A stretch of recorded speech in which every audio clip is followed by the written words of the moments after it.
Hyderabad real estate రంగం మరోసారి hit ఎక్కుతోంది. Rayadurgam భూములకు ప్రభుత్వం పెట్టిన ధర వింటే ఆశ్చర్యపోవాల్సిందే.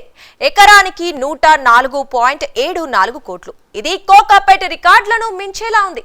రేవంత్ సర్కార్ తీసుకున్న ఈ నిర్ణయం వెనుక ఉన్న వ్యూహం ఏమిటి? ఖజానాకు ఆదాయం పెంచటమే లక్ష్యమా, లేక ప్రత్యర్థుల అడ్డంకులకు కౌంటర్ ప్లానా? ఈ భూముల విక్రయంతో భాగ్యనగర అభివృద్ధికి కొత్త దిశలో అడుగులు పడనున్నాయా, లేక రాజకీయంగా మాస్టర్ స్ట్రాటజీనా? ప్రజల్లో భద్రత, అభివృద్ధి పట్ల విశ్వాసం పెంచడానికి తీసుకున్నటువంటిదా? ఇంతకీ ఆ హైఫై ప్లేస్ ఎక్కడా ఏంటో తెలుసుకుందాం.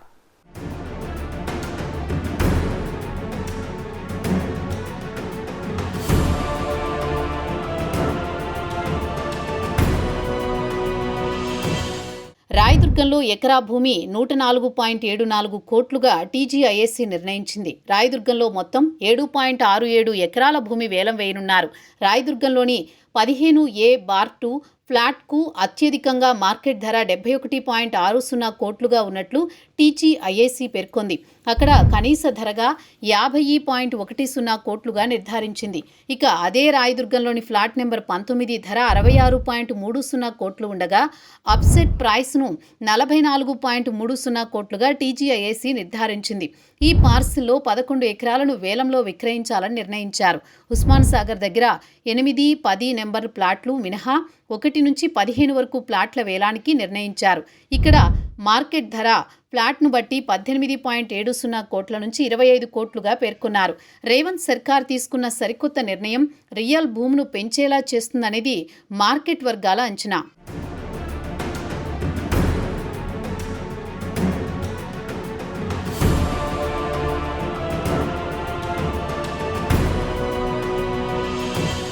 విభజన తెలంగాణలో ప్రభుత్వ భూముల్ని వేలం వేయడం అనేది ఓ పార్ట్గా మారింది. బీఆర్ఎస్ ప్రభుత్వ హయాంలో కూడా హైదరాబాద్లో సుమారు 177 ఎకరాల ప్రభుత్వ భూమిని విక్రయించినట్లు గణాంకాలు చెబుతున్నాయి.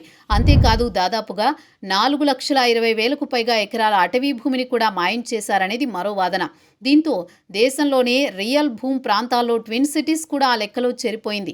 100 కోట్లు అనేది గతంలోనే పలికింది. హైదరాబాద్ శివార్లలోని కోకాపేట్ ప్రాంతం రియల్ ఎస్టేట్ రంగంలో ఓ హాట్ స్పాట్గా మారింది. 2023లో హెచ్ఎండిఏ నిర్వహించిన భూముల వేలంలో నియోపోలిస్ లేఅవుట్లోని భూముల రికార్డు ధరలు పలికాయి. 100 కోట్లు ప్రభుత్వానికి ఆదాయంగా సమకూరింది. ఖానామెట్లో సైతం విక్రయించారు. ప్రధానంగా కోకాపేట ఐటీ హబ్కు సమీపంలో ఉండడం ప్లస్ అయ్యింది. కోకాపేట ప్రైమ్ లొకేషన్గా మారేందుకు కొన్ని అంశాలు చాలా కీలకం. వాటిలో ఔటర్ రింగ్ రోడ్డుకు దగ్గరగా ఉండడం, వెడల్పైన రోడ్లు, డ్రైనేజీ, విద్యుత్ వ్యవస్థలు అనుకూలంగా ఉండడంతో కోకాపేట్ వృద్ధి పదానికి దగ్గరైంది. ఆ ప్రాంతంలోని భూముల్ని కొనేందుకు రియాల్టీ కంపెనీలు పోటీ పడ్డాయి. వాస్తవానికి నాడు కీలక ప్రాంతాల్లో 60 కోట్లతో ప్రారంభమైన ధర 100 కోట్లు పలకడం వంటి అంశాలతో హైదరాబాద్ రియల్ ఎస్టేట్ రంగం ఒక్కసారిగా దూసుకుపోయింది. ఆ ఎఫెక్ట్ సిటీలోని 100 కిలోమీటర్ల ప్రాంతాలకు ప్రభావం చూపేలా చేసింది.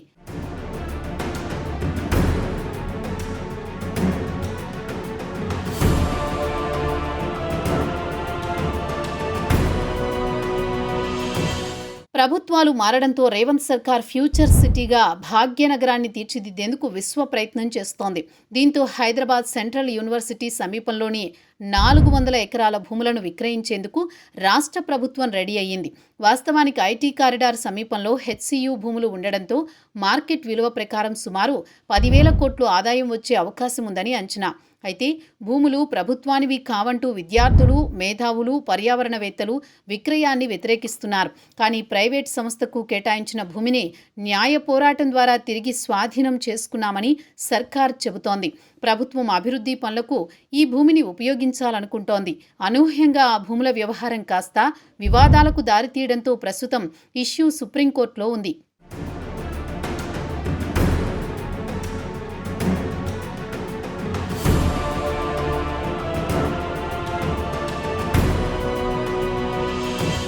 ఈ నేపథ్యంలో హైదరాబాద్ శివారులోని భూములను అమ్మేందుకు తెలంగాణ సర్కార్ సిద్ధమైంది.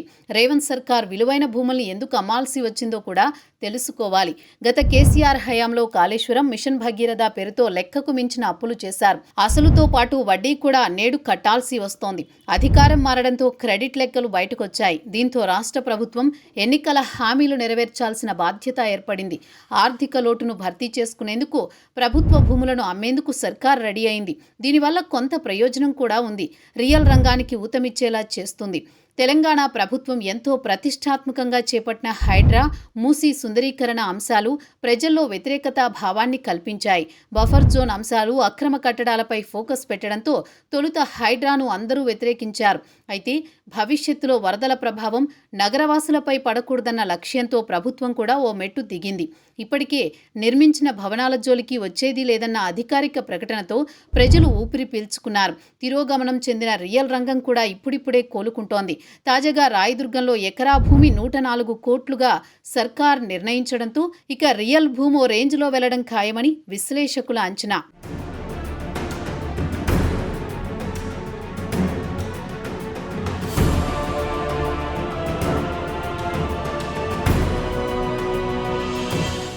వాస్తవానికి భూములు అమ్మకం అనేది ఇటు ప్రజలకు అటు ప్రభుత్వానికి పెద్దగా ఇబ్బంది ఏమీ ఉండదు. ఎందుకంటే ఇప్పటికే పేదలకు ఇండ్ల రూపంలో లక్షల ఎకరాల విలువైన ప్రభుత్వ స్థలాలు కేటాయించారు.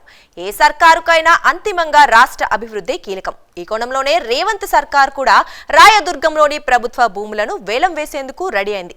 ఇక యాక్షన్ ఎంత ధర పలుకుతుందో వేచి చూడాల్సిందే.